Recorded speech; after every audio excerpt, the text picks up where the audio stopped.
오늘의 말씀은요, 다니엘서 11장입니다. 이 다니엘서는요, 특별히 어떤 책이냐면 유대인들이 이 바벨론의 포로로 끌려갔던 시기입니다. 또 다른 표현으로 말하자면은 하나님의 백성들이 고난과 핍박을 당했던 시기입니다. 이걸 우리가 바라봐야 되는 이유는 마지막 때에도 바로 이 하나님의 백성들이 핍박과 그리고 고난을 받고 있는 상황 속에서 다니엘이 겪고 있었던 이 바벨론 시대에 겪고 있었던 이 상황과 마지막 때의 그리스도인의 하나님을 믿는 백성들의 이 상황이 매우 유사하고 대칭 구조를 가지고 있다는 것입니다. 이 작은 뿔에 대해서도 유사성이 가지고 있고요. 7장 8장 특별히 유대인으로서 바라보는 느낌이 다르다고 얘기합니다. 이 듀칸 교수가 뭐라고 그랬냐면 다른 민족들은 잘 안 지키는 게 있는데요. 그게 뭐냐면 속죄일입니다. 유대인들은요, 이 대속죄일이 굉장히 중요한 날이에요. 듀칸 교수는 자신의 유대인으로서 살면서 대속죄일의 느낌을 얘기하는데 이 나팔이 울리면요, 나팔이 울려요. 대속죄일이 시작되었을 때. 그러면 사람들이 정말 마음을 괴로워하면서 회개하고 하나님을 붙잡는 그런 아주 깊은 이 회개와 간절함과 그런 하나님에 대한 소망으로 기도를 한다고 합니다. 근데 가톨릭이나 많은 개신교 안에서는 이 대속죄에 대해서 많이 생각을 하지 않는다는 것입니다.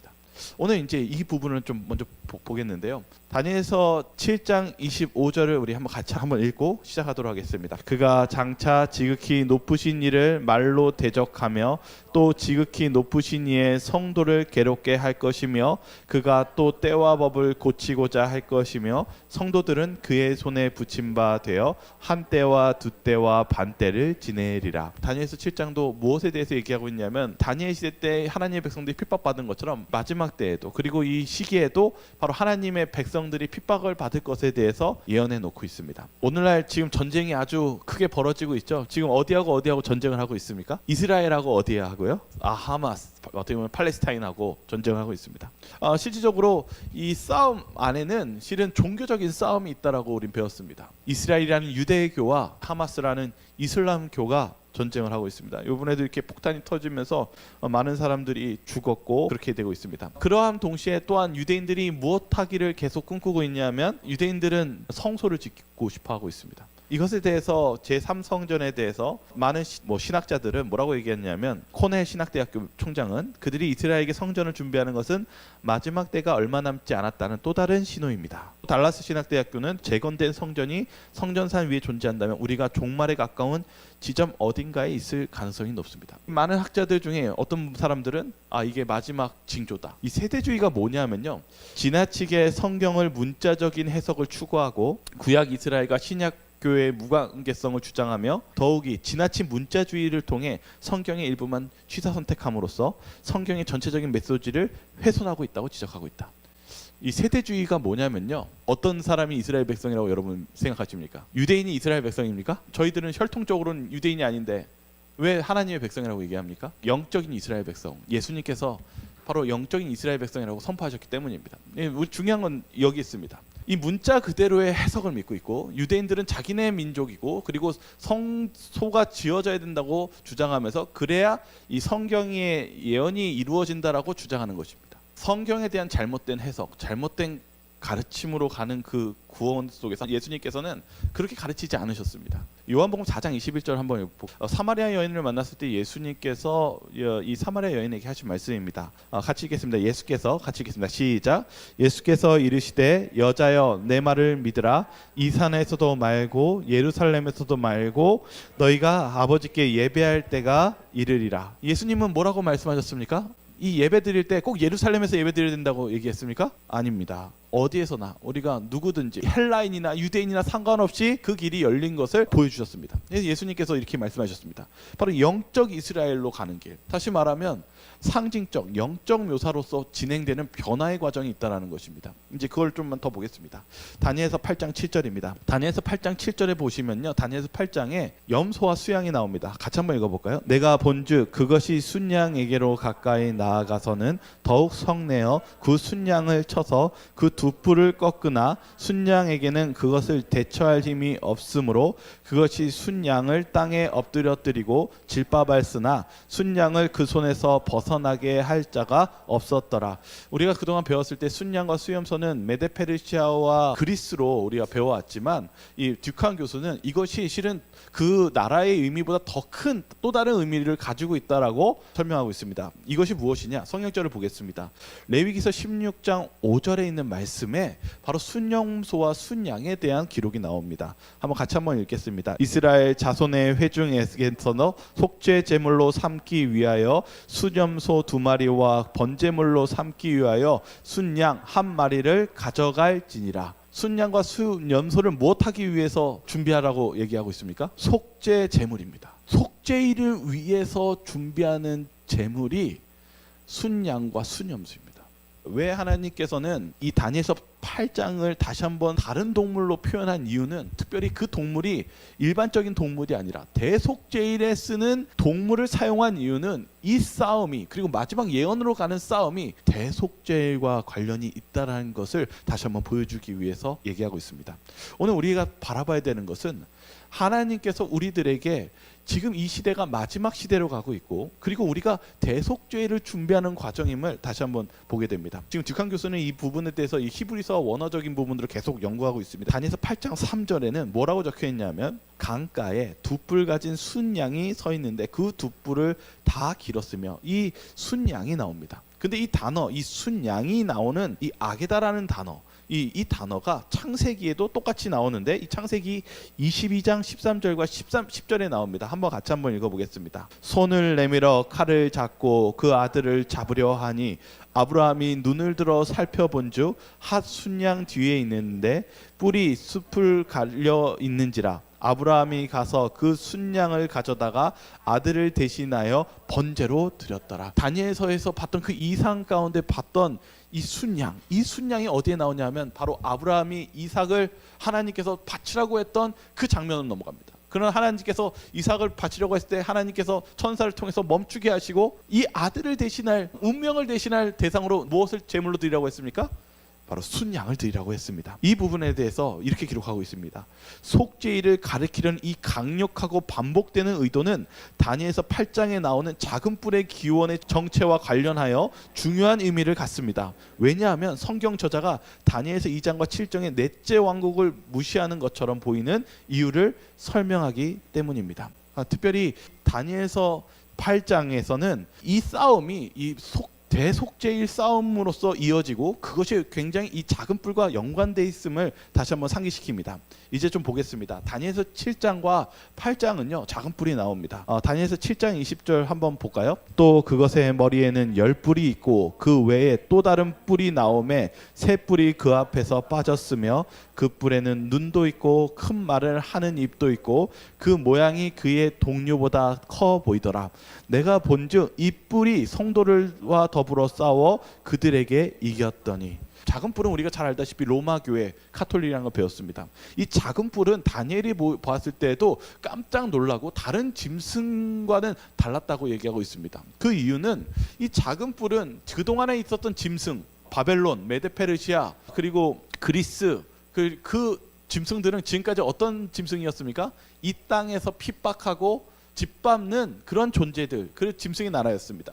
그런데 이 작은 뿔은 좀 달랐습니다. 사람같이 생겼고, 그리고 무엇했습니까? 성도들만 괴롭히는 것이 아니라 이 하늘 위로도 올라가는 것입니다. 다니엘서 8장 9절에 보면 이렇게 적혀 있습니다.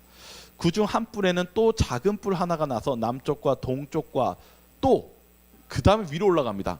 영화로운 땅을 향하여 심히 커지더니. 작은 뿔이 왜 그 동류보다 다르고, 그리고 그것이 왜 문제가 되냐면, 단순히 이 땅에서 전쟁과 핍박과 하나님 백성을 그렇게 하는 것뿐만 아니라 이제는 위로 올라가서 하나님 하늘 성소까지 향하기 때문입니다. 여기 다니엘서 11장 40절과 이 45절에 있는 말씀을 좀 길지만 같이 한번 읽어보겠습니다.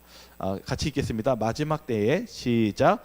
마지막 때에 남방 왕이 그와 힘을 겨룰 것이나 북방 왕이 병고와 마병과 많은 배로 회오리 바람처럼 그에게로 마주와서 그 여러 나라에 침공하여 물이 넘친같이 지나갈 것이요 그가 또 영화로운 땅에 들어갈 것이요 많은 나라를 패망하게 할 것이나 오직 에돔과 모압과 암몬 자손의 지도자들은 그의 손에서 벗어나리라. 그가 여러 나라들의 그의 손을 펴리니 애굽 땅도 면하지 못할 것이니 그가 권세로 애굽의 금과 은과 모든 보물을 차지할 것이요 리비아 사람과 구스 사람이 그의 시종이 되리라. 그러나 동북에서부터 소문이 이르러 그를 번민하게 하므로 그가 분노하여 나가서 많은 무리를 다 죽이며 멸망시키고자 할 것이요 그가 장막 궁전을 바다와 영화롭고 거룩한 산 사이에 세울 것이나 그의 종말을 이르리니 도와줄 자가 없으리라. 다니엘서 8장에 있는 작은 뿔이 이제 다니엘서 11장에는 북방왕과 남방왕이 나오는데 이 북방왕이 바로 이 작은 뿔의 성질과 똑같습니다. 일치합니다. 그런데 이 북방왕이 무엇하냐면 영화로운 땅, 바로 거룩한 땅 예루살렘을 얘기합니다. 그곳에서 들어간다고 얘기하고 있습니다. 하나님의 성전이요. 이것이 무슨 싸움인지 우리가 보려면 다니엘서 8장을 통해서 그가 영화로운 땅으로 간다라고 얘기합니다. 수직적인 얘기를 합니다. 이제 좀만 더 보겠습니다. 다니엘서 8장으로 다시 넘어가면요, 뭐라고 적혀있냐면 그것이 하늘 군대에 미칠 만큼 커져서 하늘을 대적한다는 것입니다. 그리고 그 군대와 별들 중에 몇을 땅에 떨어뜨리고, 별들은 바로 하나님의 백성, 하나님의 지도자들을 떨어뜨리는 것을 얘기합니다. 또 스스로 높아져서 군대의 주제를 대적하며 그에게 매일 드리는 제사를 없애버렸고 그의 송소를 헐었으며 그는 악으로 말미암아 백성이 매일 드리는 제사가 넘긴 바 되었고 그것이 또 진리의 땅에 던지며 자의를 행하며 형통하였더라. 여기 이 작은 뿔이요 하는 일이 있습니다. 하는 일이 무엇이냐면은 그들이 정말 하늘 군대에 미칠 만큼 커져서 바로 하나님의 백성을 짓밟고, 그리고 매일 드리는 제사, 이게 무엇입니까? 성소입니다. 성소 사역입니다. 이 성소 사역을 부시고 버렸고 그의 성소를 헐었다고 얘기하고 있습니다. 여기서 우리가 좀 볼 게 좀 있습니다. 뭐냐면 이 작은 뿔이요 하는 행동은 여기 이렇게 적혀 있습니다. 43페이지에 군대가 하나님의 참된 백성을 박해하고 죽이기를 원하는 것은 그들이 하나님의 백성이라고 주장하기 때문이다. 사단이요 하늘 성소를 공격한다고 그랬거든요. 근데 하늘 성소를 공격하는 것이 무엇이라고 성경적으로 찾아보니까 어떻게 하면 하늘 성소를 공격할 수 있을까요? 사단이 하늘 성전에 못 들어가는데요. 성경은 얘기합니다. 하나님의 백성들을 박해하고 죽이는 것이 곧 하나님의 하늘 성소를 공격하는 것이고, 또 무엇하는 것입니까? 여기 보면 매일 드리는 제사를 없애고 그의 성소를 헐었고, 그리고 그 백성들을 매일 드리는 제사 넘긴 바 되었고 그것을 진리를 땅에 던지며 자의로 행하며 형통하였더라. 여기 뭘 얘기하고 있냐면요, 그들이 하나님의 법을 바꾸고 그리고 심지어는 예수님이 해야 되는 이 중보 사역을 빼앗는 그런 일들 하면서 바로 하나님의 성소를 더럽히는 일을 한다는 것입니다. 이 작은 뿔에 대해서 이렇게 적혀 있습니다. 여기 원어는 여기 또 스스로 높아져서란 뜻은 하나님께 쓰는 칭호입니다. 하나님만이 우리의 창조주시면 가장 높으신 분인데, 만약에 이 피조물이 자신을 높이고 하나님의 용어를 쓸 때는 뭐라고 얘기했냐면 그것은 오만하고 거룩지 못하고 그런 뜻의 단어를 가지고 있습니다. 여기서는 바로 이 작은 뿔이 무슨 정신을 가지고 있냐면 자신을 만군의 왕만큼 높였다. 나중에 보니까 이 역사적인 기록물에 보니까 교황이 자신을 만군의 왕만큼 높이는 이 기록들이 있습니다. 이 작은 뿔의 이 정신은 결국 어떠한 정신일까요? 좀만 다시 한번 좀 보겠습니다. 실은 이 마지막 때에 있을 사건 속에서 우리가 유대인의 책들을 좀 볼 필요가 있는데요. 이 듀칸 교수는 이 마카베오서에 대해서 얘기하고 있습니다. 마카베오서는 바로 로마 카톨릭이 1서 2서까지 그들의 정경으로 집어넣습니다. 성경에는 마카베오서를 정경으로 집어넣지 않습니다. 이 마카베오서는 어떤 책이냐? 바로 여기 보시면요, 여기 15장에 다니엘서 11자가 안티아코스 에피파네스 사이의 연관성에 대한 유대인의 유일한 흔적은 마카베오서 1장과 2절에서 발견된다. 이렇게 얘기하는데요.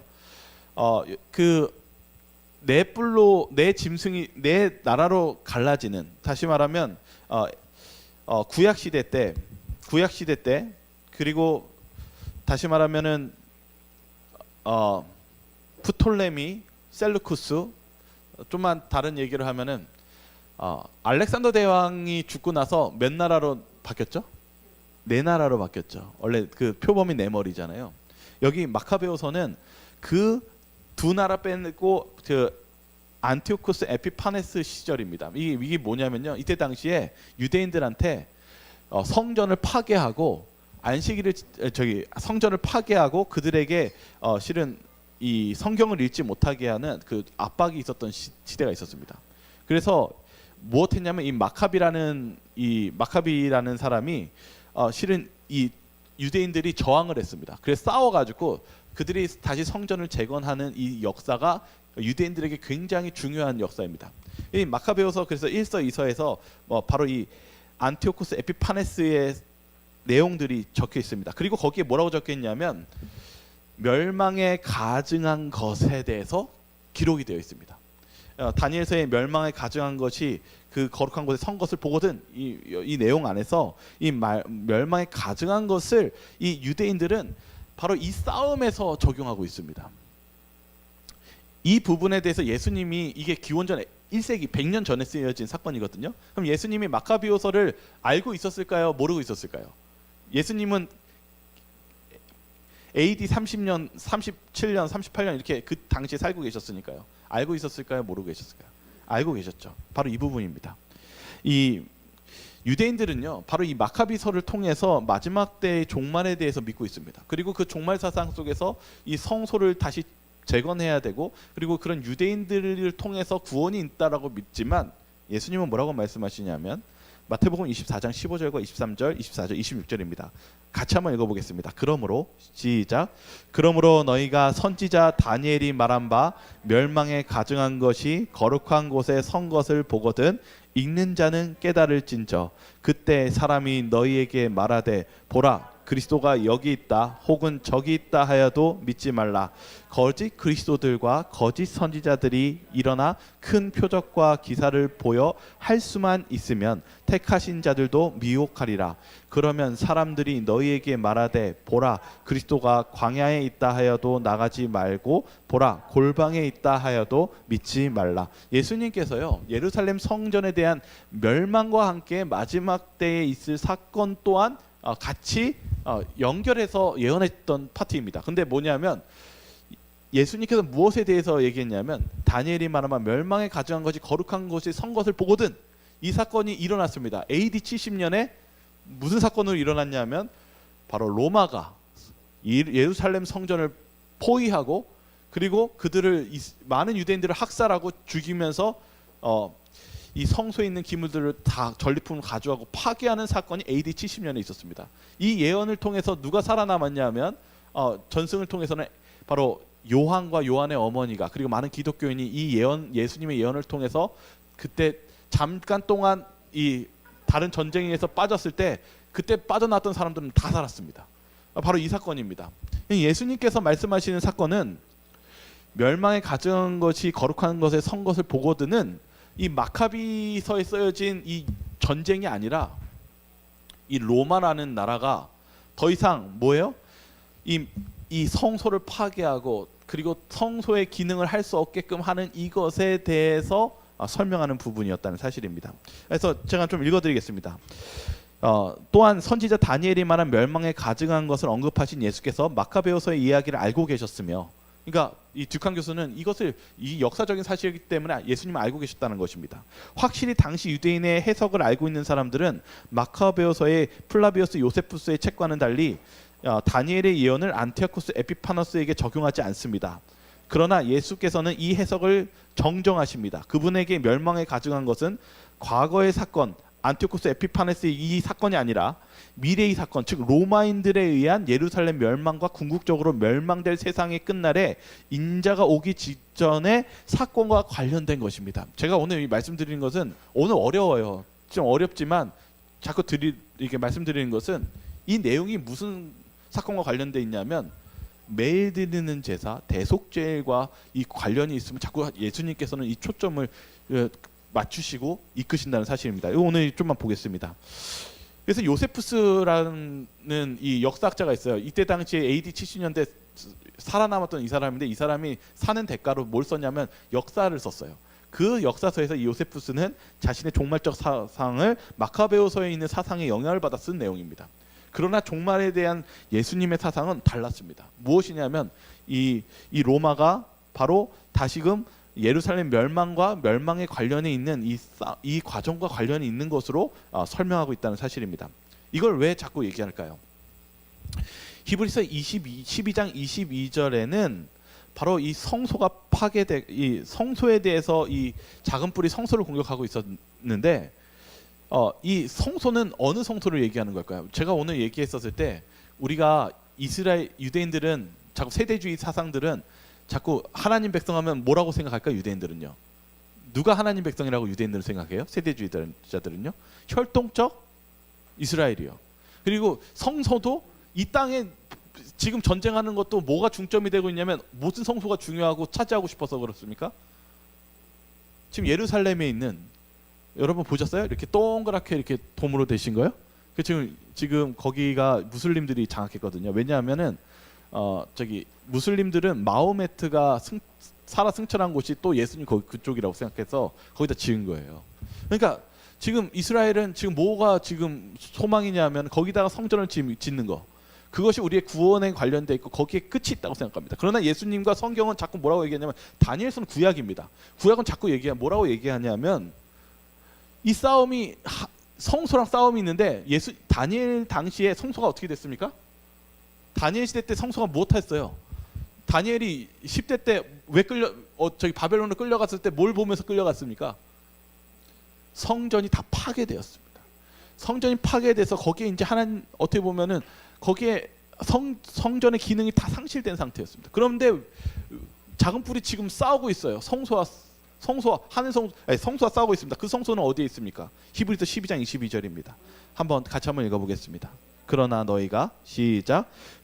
너희가 이른 곳은 시온산과 살아계신 하나님의 도성인 하늘의 예루살렘과 천만 천사와 무엇을 얘기하고 있습니까? 하늘 성소에 대해서 얘기합니다. 우리가 무엇을 봐야 되냐면 성경의 예언적 해석에서 주강 교수는 얘기합니다. 우리의 해석이 하나님께서 보여주시는 이 과정 안에는 역사주의적 해석, 이 시대에서 넘어가지만 그것이 영적인 해석으로 바뀌는 그 과정에 있는데 그것에 대한 우리가 하나님의 말씀에 대한 해석으로 넘어가야 된다고 얘기하고 있습니다. 우리가 예수님께서는 지금 우리를 위해서 하늘 성소에서 우리를 위해서 중보하고 계십니다. 분명히 성경은 그리고 구약은 이 부분에 대해서 이야기하고 있습니다. 그리고 사단은 목숨을 걸고 누구와 지금 싸우고 있냐면 하늘 성소에 계신 예수님과 싸우고 있습니다. 이것이 굉장히 중요한 싸움이라고 얘기하고 있습니다. 다니엘서 8장 7절과 10절 다시 한번 읽어볼까요? 내가 본즉 같이 한번 읽겠습니다. 시작.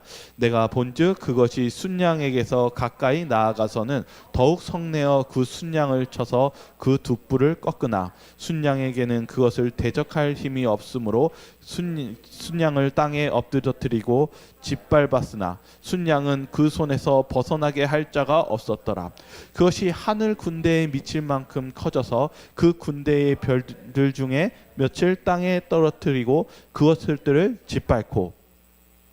여기 뭐라고 적혀 있냐면요, 여기 이 싸움 안에요 이 전쟁이 있습니다. 이 땅에서 싸웁니다. 그러나 이 땅에서만 싸워서 끝나는 것이 아니라 무엇이라고 했냐면 이제는 하늘 군대에 미칠 만큼 커져서 이제 위로 올라갑니다. 이 마지막 때의 이 싸움은 단순한 전쟁적인 싸움이 아니라 영적인 싸움이 될 것입니다. 우리가 여기 계속 이 다니엘서를 통해서 이 8장, 7장, 8장 넘어가고 이제 11장 넘어가면서 왜 특별히 이 성소의 이 대속죄일에 관한 이 부분에 대한 부분으로 단어가 가득 차냐면 바로 이 문제가 이 영적인 싸움이고 특별히 하늘 성소와 이 매일 드리는 이 제사의 싸움이 될 것이라는 것을 지금 설명하고 있기 때문입니다. 여기 이 책에 있는 일부분을 좀 보여드리겠습니다. 이 장소를 뜻하는 히브리어 마코는 하나님의 집과 관련이 있습니다. 그러니까 이 싸움은 누구와의 집과 싸움이에요? 하나님의 집에 대한 싸움이에요. 그 개념은 하나님의 하늘집인 성소가 작은 뿔에 의해 상징적으로 무너진다는 것입니다. 이게 뭐냐면 사단이 뭘 무너뜨린다는 거예요? 하늘 성소를 무너뜨린다는 거예요. 하늘 성소가 진짜 무너지는 게 아닙니다. 그러나 상징적인 표현으로서 사단은 하늘 성소가 무너지는 역할을 그런 일들을 하게끔 하늘 성소의 일을 방해한다는 것입니다. 정말 그렇게 방해합니까? 방해했습니다. 여러분, 제가 이제 자꾸 시간상 자꾸 쫓기듯이 얘기하지만 2300주야, 1260일, 한때 두때 반때. 이 작은 뿔이 한 게 무엇입니까? 회개하지 못하게 한 거예요. 회개는 하죠. 근데 누구한테 해요? 예수님께 하지 못하게 합니다. 그리고 못하게 합니까? 고해성사하게 합니다. 신부한테 하게 합니다. 그리고 못하게 합니까? 때와 법을 변개코자 합니다. 안식일 지키는 거, 이게 로마 교회가 제일 먼저 한 게 무엇이었냐면 안식일을 일요일로 바꾼 것입니다. 태양신 숭배의 날로 바꾼 것입니다. 왜 그렇습니까? 하나님에 대한 경배 못하게 하는 것입니다. 그리고 하나님께 가는 구원의 길 막는 것입니다.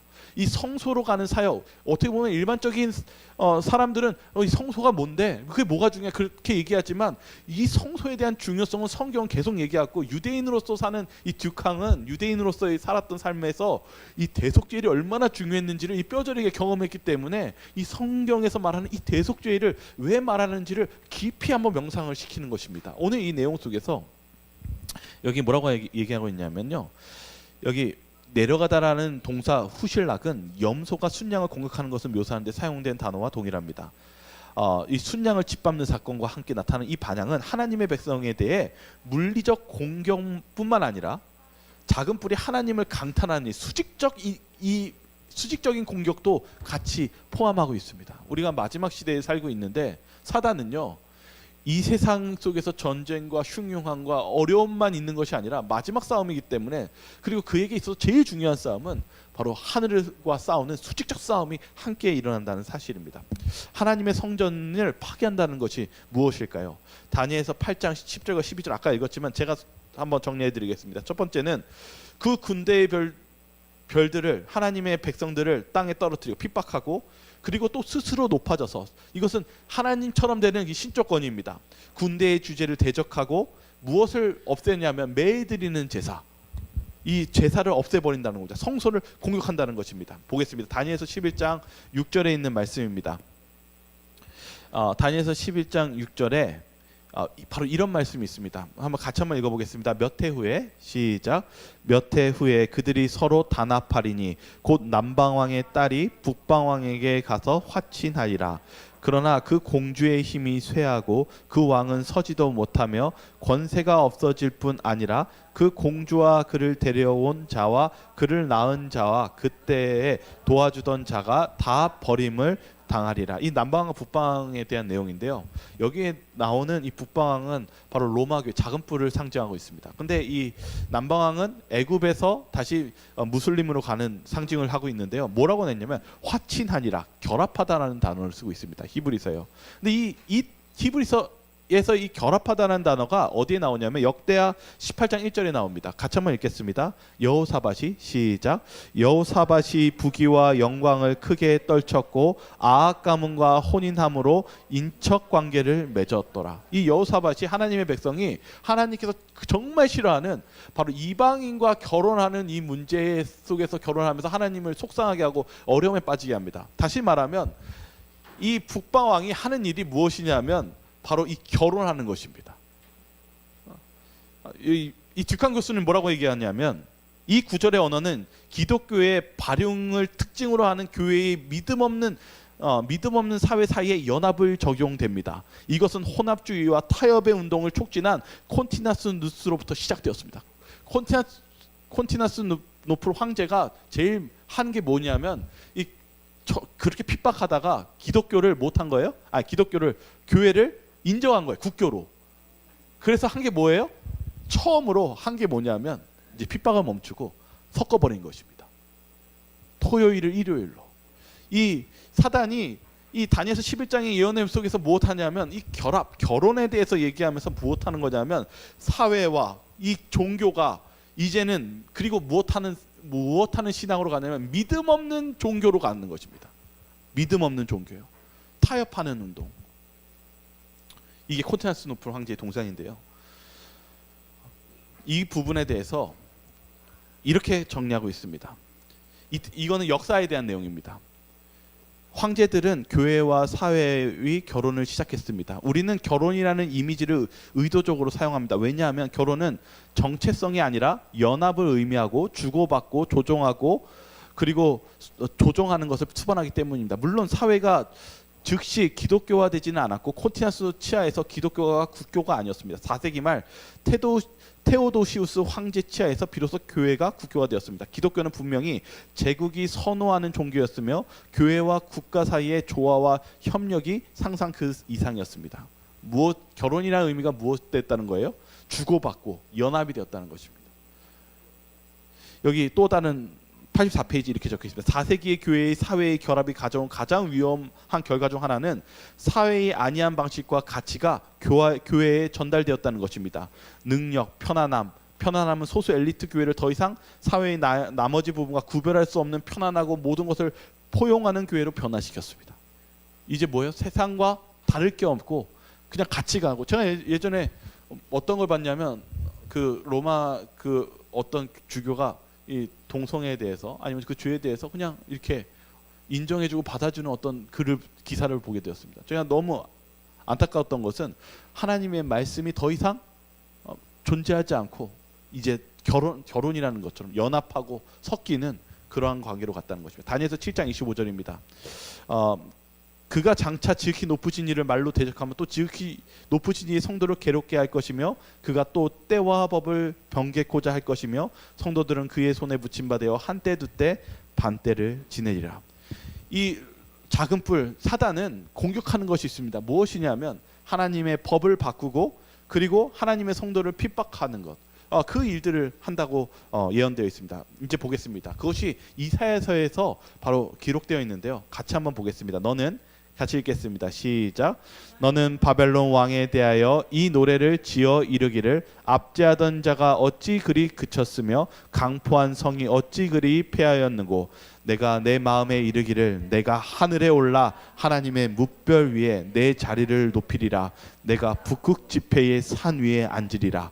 가장 높은 구름에 올라가 지극히 높은 이와 같아지리라 하는도다. 하나님 사단의 계략은 이사야서를 통해서 나타납니다. 자신이 누구와 같아지는 것입니까? 하나님과 같아지는, 특별히 보좌와 같아지는 것입니다. 하나님의 보좌는 어디에 있습니까? 성소에 있습니다. 사단이요, 그의 마음속에 그 정신을 어디에 심었냐면 바벨탑에 심었습니다. 바벨이라는 뜻이 뭐냐면요, 신의 문이라는 뜻이래요. 이 바벨탑 지었을 때 무슨 정신을 졌습니까? 바로 자신이 높아지려는 인간적 이기적 욕망 속에 졌는데 이게 원래는 사단의 정신이었습니다. 이 바벨론의 정신은 결국 사단의 정신이었고 결국 하나님의 보좌를 찬탈하는, 그리고 하나님과 같아지려는 그런 이 사단의 정신이 이 작은 뿔의 정신이고 이 바벨론의 정신이었다는 사실입니다. 이제 보겠습니다. 여기 주석에는 바로 이 매일 드리는 제사에 대해서 좀 볼 필요가 설명하고 있습니다. 왜 사단이요, 왜 하늘 성소를 공격하고 이 매일 드리는 제사를 공격하는 걸까요? 우리가 그저 예수님께 기도하고 이렇게 그냥 예수님 믿습니다 하면 되는 거 아닙니까? 근데 왜 이 하늘 성소가 이렇게 중요하고 왜 다니엘서 8장과 그리고 11장 이 하늘 성소에 대해서 자꾸 얘기하는 걸까요? 주석은 이렇게 얘기합니다. 매일 드리는 봉사 중 가장 중요한 부분은 개인들을 위하여 수행하는 봉사였다. 너희로 회중의 죄를 담당하여 속하게 하려고 너희에게 주신 것이니라. 뭐라고 적혀있냐면 성경에 너희로 회중의 죄를 담당하여 속하게 하려고 너희에게 주신 것이니라. 이 대속죄, 매일 드리는 봉사, 이 성소의 봉사를 주신 이유는 뭐라고 얘기하고 있어요? 너희로 회중의 죄를 담당하여 속하게 하려고 너희에게 특별히 주신 것이라고 얘기합니다. 이렇게 말한 것처럼 그 고기는 그때 제사장이 먹어야 하였다. 이 고기를 먹었다고 합니다. 이 두 의식은 다 같이 죄가 회개하는 죄인에게서 성소로 옮겨짐을 상징하였다. 이런 것은 연중 매일 진행되는 봉사였다. 매일 드리는 제사가 무엇이라고요? 죄가 우리가 회개하는 죄가 죄인에게서 어디로 옮겨지는 거라고요? 성소로 옮겨지는 거예요. 여러분, 우리가 예수님의 이름으로 기도하고 우리가 왜 하늘 성소에서 왜 기도합니까? 왜 예수님께서, 저는 오늘 이 말씀 이렇게 읽고 묵상하면서 어떤 생각이 들었냐면, 예수님이 오기 전에 침례요한이 자꾸 어떤 설교했습니까? 회개하라, 천국이 가까웠느니라. 왜 회개하고 천국이 가까웠다고 말했을까? 우리가 예수님을 통해서 회개했었을 때 우리의 죄가 어디로 옮겨집니까? 성소로 옮겨집니다. 이제 어느 성소로 옮겨집니까? 지상 성소입니까? 하늘 성소로 옮겨집니다. 이것이 AD 70년에 예수님께서 뭐라고 얘기했냐면, 이 로마에 의해서 성소가 짓밟히고 무너지면서 파괴되는 사건을 얘기하면서, 이 로마가, 이 상징적 로마가 이 작은 뿔에 이 작은 뿔에 상징하는 이 네 번째 짐승이 무엇을 공격하냐면 매일 드리는 제사를 파괴하고 공격하는 사건을 보여줍니다. 그리고 마지막 때에도 이거와 마찬가지로 무엇 한다는 걸 얘기하고 있습니까? 하나님의 백성을 핍박하는 것과 동시에 하늘 성소를 공격한다는 것을 얘기합니다. 여기 성경에 성경 서론이라는 책에 이렇게 적혀 있습니다. 조속으로 드리는 희생을 통하여, 그리고 회막과 지성소에 있는 하나님의 존전의 대제사장이 1년에 한 차례씩 들어가서 드리는 제사를 통하여 죄의 정가와 중보와 화목과 구속의 원칙들이 전수되었다. 이 모든 규례들과 교훈들 가운데서 사람들은 우리의 죄를 친히 지시고 우리를 위하여 돌아가시며 그분의 매맞음으로 우리가 나음을 받게 된 예수 그리스도의 중보 사업을 깨달았다. 다시 한번 보겠습니다.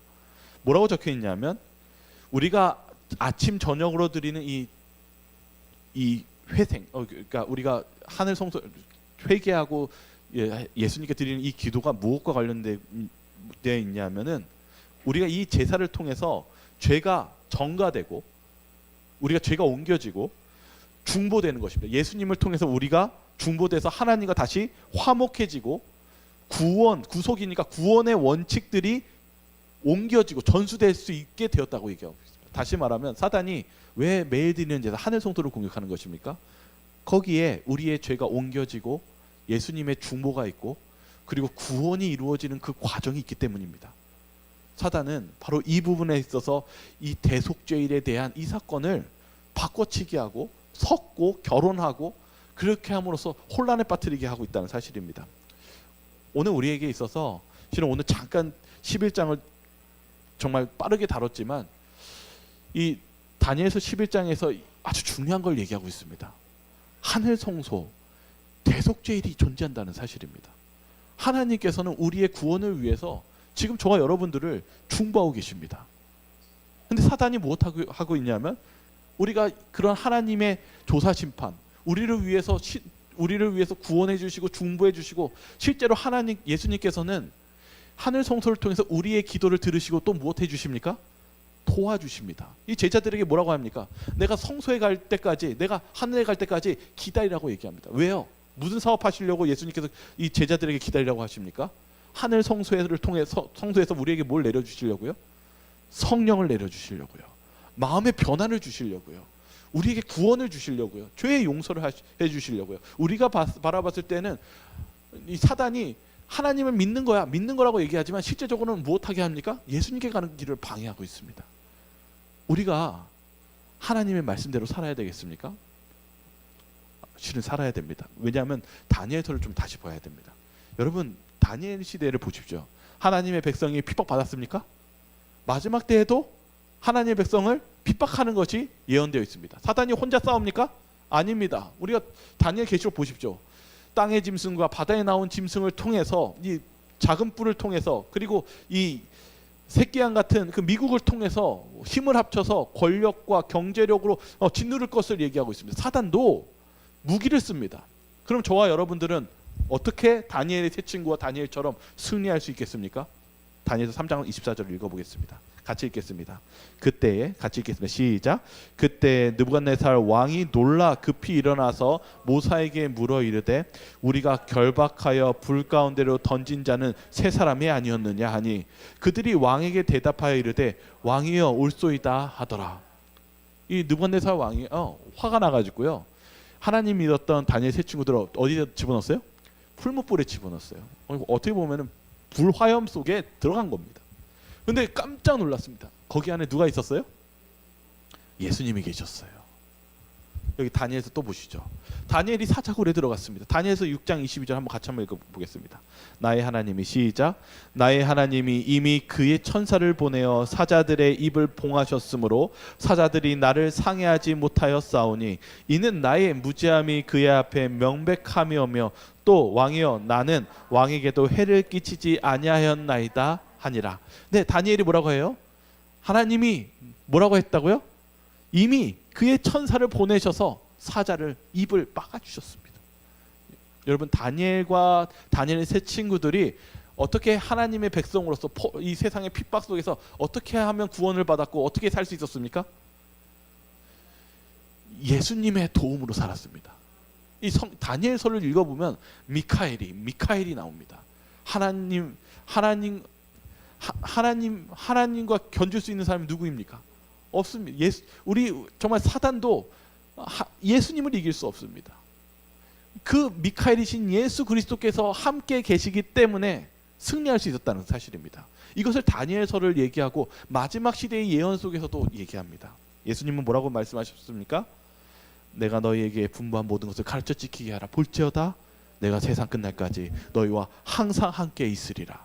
여러분, 재림을 준비하는 백성들이 우리가 마지막 때에 이 대속죄일, 우리가 회개하면 예수님께 중보하면 하늘 성소를 바라봐야 되는 이유는 마지막 때에도 사단은 하나님의 백성을 공격할 것입니다. 그것이 예언에 분명히 나와 있습니다.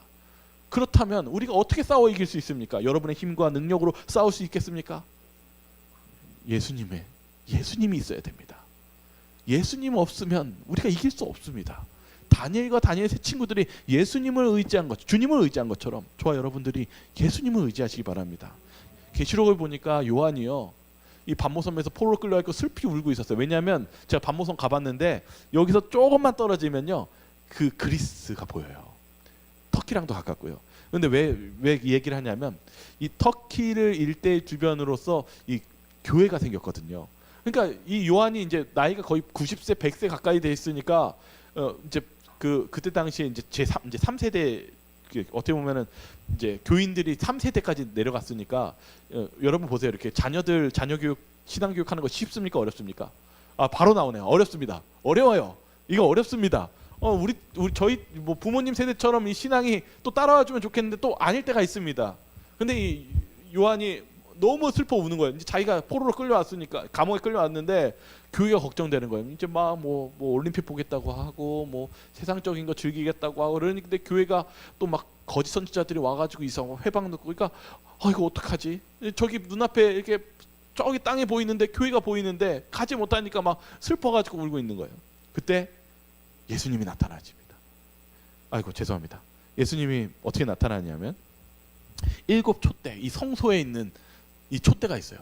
그 하늘 성소에서 촛대 사이를 여기 왔다 저기 갔다 기름이 떨어졌나 이렇게 보고 계시는 거예요. 이게 무슨 뜻입니까? 예수님이 뭘 보여주신 거예요? 계시록 1장 20절입니다. 한번 같이 한번 보겠습니다. 시작. 내가 본 것은 내 오른손에 7별의 비밀과 또 7 금촛대라. 7별은 7 교회의 사자요 7 촛대는 7 교회니라. 예수님이 보고 계세요? 7 촛대는 뭐라고요? 교회입니다. 예수님이 뭐예요? 야 요한아 걱정하지 마라. 실은 이 교회 마지막 때까지 누가 돌보고 계시는 거예요? 예수님이 돌보고 계십니다. 하늘 성소에서 우리를 위해서 돌보고 기름 필요하면 성령을 부어주시고 우리의 필요한 거, 이길 수 있는 거 예수님이 다 준비해 주시고 계십니다. 예수님이 뭐라고 했냐면 나는 알파와 오메가요 처음이요 나중이니 이렇게 말씀하셨습니다. 예수님은 저와 여러분들을 지켜주실 수 있고 영원하시고 그리고 하늘 성소에서 우리를 충보하고 계신다는 사실입니다. 그럼 사단이 제일 우리에게 맞고 싶은 게 뭘까요? 우리가 어디로 우리의 기도가 어디로 가는 것을 막고 싶을까요? 어디로 누구한테 가는 걸 제일 두려워할까요? 여러분의 기도가 하늘 성소에 있는 예수님께 가는 걸 제일 두려워합니다. 왜냐하면 사단은 예수님을 이길 수 없기 때문입니다. 미카엘의 신 예수 그리스도가 지금 우리에게 필요하다는 사실입니다. 그리고 이 대속죄 재림이 가까운 이 시기에 예수님의 중보 없이는 우리가 바로 설 수 없다는 사실입니다. 여기 계시록 1장 16절과 18절에 이 예수님께서 이렇게 말씀하십니다. 이거 읽고 좀 마치도록 하겠습니다. 그의 오른손에 같이 한번 읽겠습니다. 시작. 그의 오른손에 7별이 있고 그 입에서 좌우에 날성검이 나오고 그 얼굴은 해가 힘있게 비치는 것 같더라. 내가 볼 때에 그의 발 앞에 엎드려져 죽은 자 같이 되매 그가 오른손을 내게 얹고 이르시되 두려워하지 말라. 나는 처음이요 마지막이니 곧 살아있는 자라. 내가 전에 죽었었노라. 볼지어다 이제 세세토록 살아있어 사망과 음부의 열쇠를 가졌노니. 예수님이 이 요한에게 말한 말씀은 저희들에게도 똑같이 적용됩니다. 우리 마지막 시대를 살아가는 우리가 사단의 이 마지막 싸움 속에서는 우리가 이길 수 없습니다. 다니엘이 사자굴에 들어갔을 때 사자를 이길 수 있습니까? 없어요. 우리 인간적으로 제가 예전에 유튜브 해봤는데 어떤 정신적으로 부족하신 분이 사자 동물원에 사자에 들어가니까 사자가요 막 물으려고 하니까 뭐 어떻게 감당이 안 되더라고요. 여러분 우리가 사단과 싸워서 우는 사자와 같이 이 베드로가 얘기한 것처럼 덤빕니다. 근데 예수님 뭐라고 하냐면 이렇게 얘기합니다. 내가 이제 세세토록 살아있어. 내가 영원히 살아있어서 사망과 음부의 열쇠를 가졌다. 여러분 우리가 그런 예수님을 의지해야 되지 않겠습니까? 사단이 그렇게 왜 하늘 성소를 그렇게 대적하고 우리가 하늘 성소 이렇게 예수님의 중보를 회방하는지 이제 보이십니까?